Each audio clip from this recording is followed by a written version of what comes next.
But we do move on. Where do young people turn for inspiration when unemployment or underemployment stand in their way? For one engineer, a visit to a street shoe shine was the trick. In this story, Brian Kalachi talks to a young entrepreneur who is now sharing his success with his peers through training.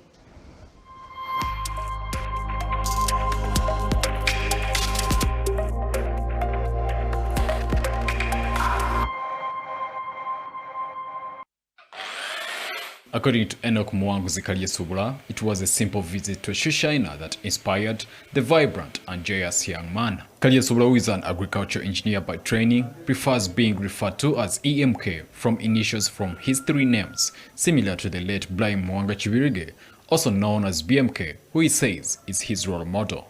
Actually, it was in 2018 and it was a challenge. That year I was going for an interview in one of the big agricultural company here in Kampala.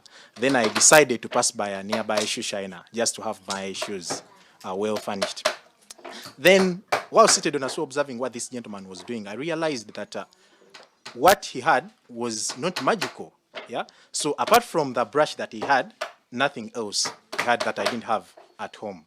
So I was quick to ask him where exactly he bought that brush from, and he told me he got it from downtown Kampala. But then I don't know what prompted me to ask him whether the brush was made from Uganda. EMK, as he liked to be called, has gone on to create Ugabrush, a small-scale manufacturing company located in Kakajo, Boyogerere, which manufactures high-quality hair, shoe and baby brushes from animal fur, majorly oxtails. I did some research and I realized that worldwide over 600 million kilograms brush waste disposed of annually. Imagine. So brush waste, yes. So if we don't act now, just know we are losing the next generation. So, and when I talk about these brushes, I mean all kinds of brushes, right from the toothbrushes, the scrubbing brushes, like all kinds of brushes. Now imagine every 3 months, a human being is advised to change a toothbrush. Over 30 million Ugandans use toothbrushes on a daily. So meaning we have millions and millions of plastic waste from only toothbrushes disposed of. So our idea is to grow bigger and we start producing bamboo toothbrushes. At least the handle should be biodegradable. Because with a strong conviction about the standard of his products, EMK believes the utility derived from using his brushes gives consumers value for their money. We have what we call value for money. You get that value for money. Our brushes are durable. Where the other synthetic brush spends a year, for example, with an individual, our brush, you spend 3 to 5 years using it.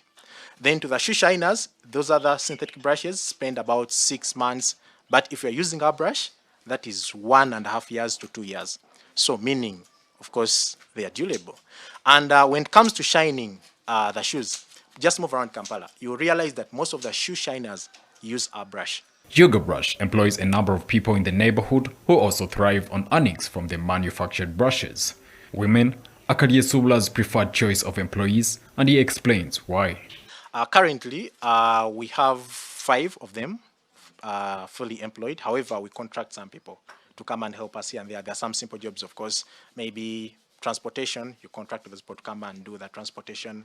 Maybe those ones who help us cut the wood, we don't have the machinery here. So there are some people we employ, not within here, but we employ them from where they are. So basically, in total, they're about 10, but majority, 80% are women. Hadija Nalukenge is an employee of Ugabrush, and she has this to say about her job.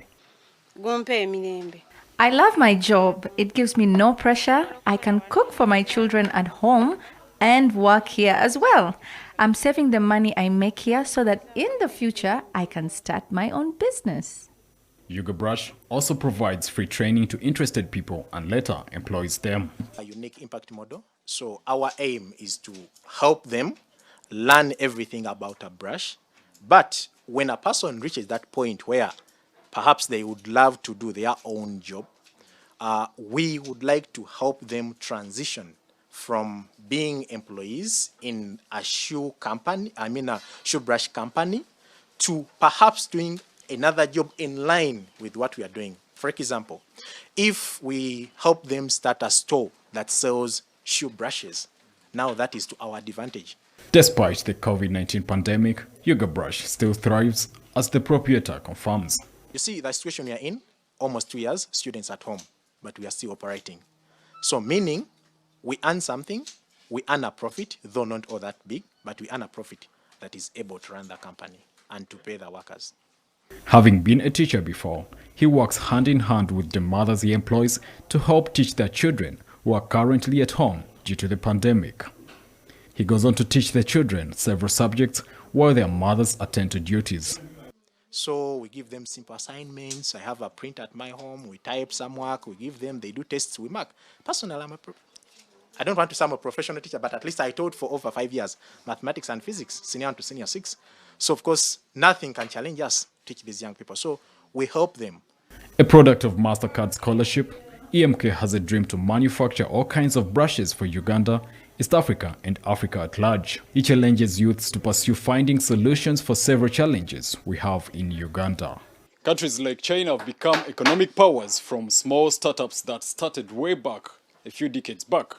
I'm very certain with projects like this, Uganda is very much on track, and Ugandan youths will generate more employment for fellow youths and women. Kalachi Brian, SeeTV, PM Edition.